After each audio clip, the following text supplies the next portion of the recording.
नमस्कार, जय हिंद, वंदे मातरम।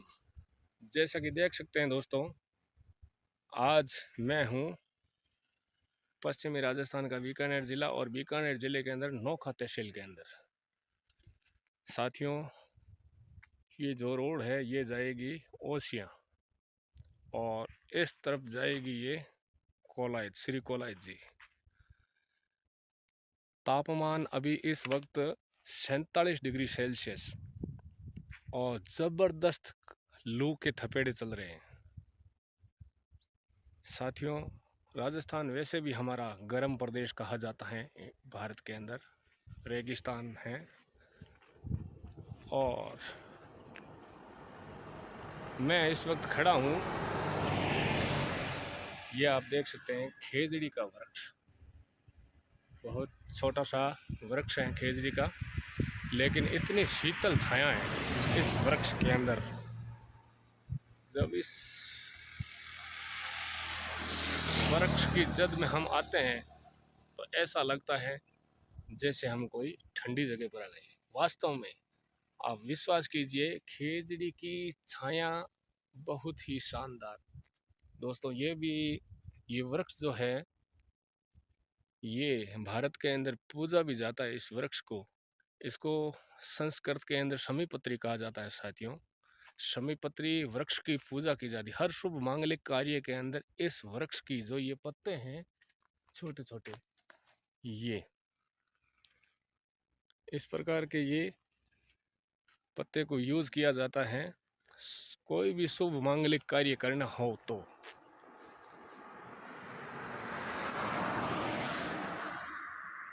साथियों, मेरा वीडियो बनाने का उद्देश्य ये है कि हम प्रकृति के साथ में बहुत ही ज़बरदस्त खिलवाड़ कर रहे हैं साथियों। और जब प्रकृति के साथ खिलवाड़ करेंगे हम लोग तो प्रकृति अपना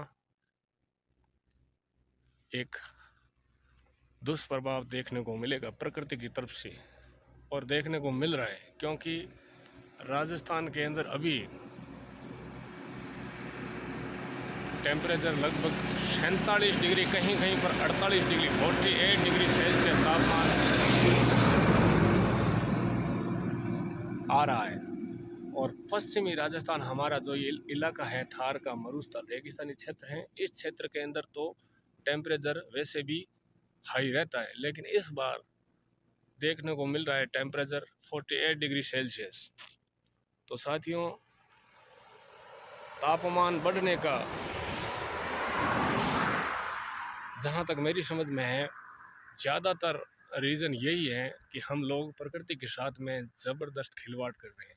और वो खिलवाड़ किस प्रकार का कि हम वृक्ष तो लगाते नहीं हैं कभी, और जैसा वृक्ष होता है अपने खेत के अंदर आजू बाजू पड़ोस में, तो उनको काट के जलाने का काम करते हैं, जैसे बेचने का काम करते हैं। तो साथियों, वृक्ष को, पेड़ों को बचाइए, पौधों को बचाइए। प्रकृति रहेगी तो ये संसार रहेगा, प्रकृति रहेगी तो हम सब रहेंगे, नहीं तो फिर इस दुनिया के अंदर कुछ नहीं रहेगा, वीरान ही वीरान हो जाए।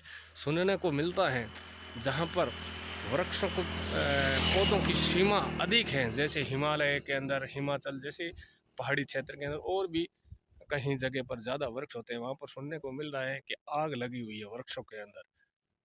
और वो काफ़ी टाइम से, एक एक दो दो महीने आग लगी रहती है, वृक्ष नष्ट हो जाते हैं। तो साथियों, इस प्रकार अगर वृक्ष नष्ट हो गए तो समझो हमारी पृथ्वी, हम सब नष्ट हो जाएंगे एक दिन।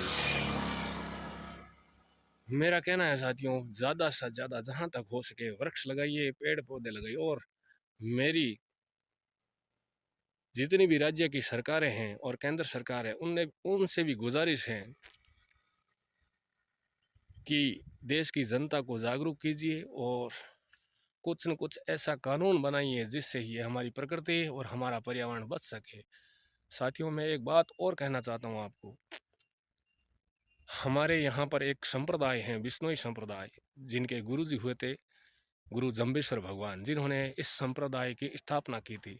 उनका आज से 500 साल पहले एक नियम बनाया था उन्होंने पेड़, प्रकृति और वन्य जीव जंतुओं को बचाने के लिए। तो साथियों, देखिए हमारे धरती पर कैसे कैसे महान पुरुष हुए हैं जिन्होंने अपने धर्म के अंदर इस प्रकार का एक रूल बनाया है, प्रकृति पर्यावरण बचाओ। साथियों, कोटि कोटि नमन करते हैं हम ऐसे महापुरुषों को। ये सिर्फ बिश्नोई संप्रदाय के गुरुजी नहीं, बिश्नोई संप्रदाय के संस्थापक नहीं थे। हम सब हिंदू धर्म के प्रकृति में जितने भी जीव चराचर, उन सब के महान पूज्य हमारे आदर्श थे, हमारे देश के आदर्श थे। तब इन्होंने आज से 500 साल पहले प्रकृति पर्यावरण बचाने का एक संदेश दिया था इस जगत के अंदर कि प्रकृति बचाइए, पर्यावरण बचाइए, तभी हम बचेंगे। और अपना उन्होंने 29 नियम जो विष्णु संप्रदाय में बताए थे, उनमें से एक नियम था पेड़ पौधों को बचाना। विष्णुई संप्रदाय के अंदर साथियों ऐसा कहा जाता है कि वृक्षों के ऊपर, जैसे हरा कोई वृक्ष है, उनके ऊपर आरी या कुछ ऐसी चीज़ नहीं लगाई जाती है जिससे वो वृक्ष, उस वृक्ष के कुछ क्षति पहुँचे। तो इसलिए साथियों मैं महान ऐसे संतों को कोटि कोटि वंदन करते हैं, नमन करते हैं, जिन्होंने हमारी धरती पर ऐसे ऐसे संदेश देके हम लोगों के प्रेरणा स्रोत बने।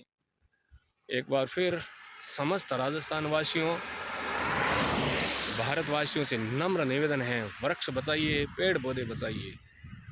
आप देख सकते हैं बहुत ही खतरनाक टेम्परेचर 47 डिग्री सेल्सियस है अभी यहाँ पर जहाँ पर मैं खड़ा हूँ, और इतनी गर्म हवाएं चल रही हैं जिसकी कोई सीमा नहीं है। आप देख सकते हैं। तो एक बार फिर वंदे मातरम, जय हिंद, नमस्कार।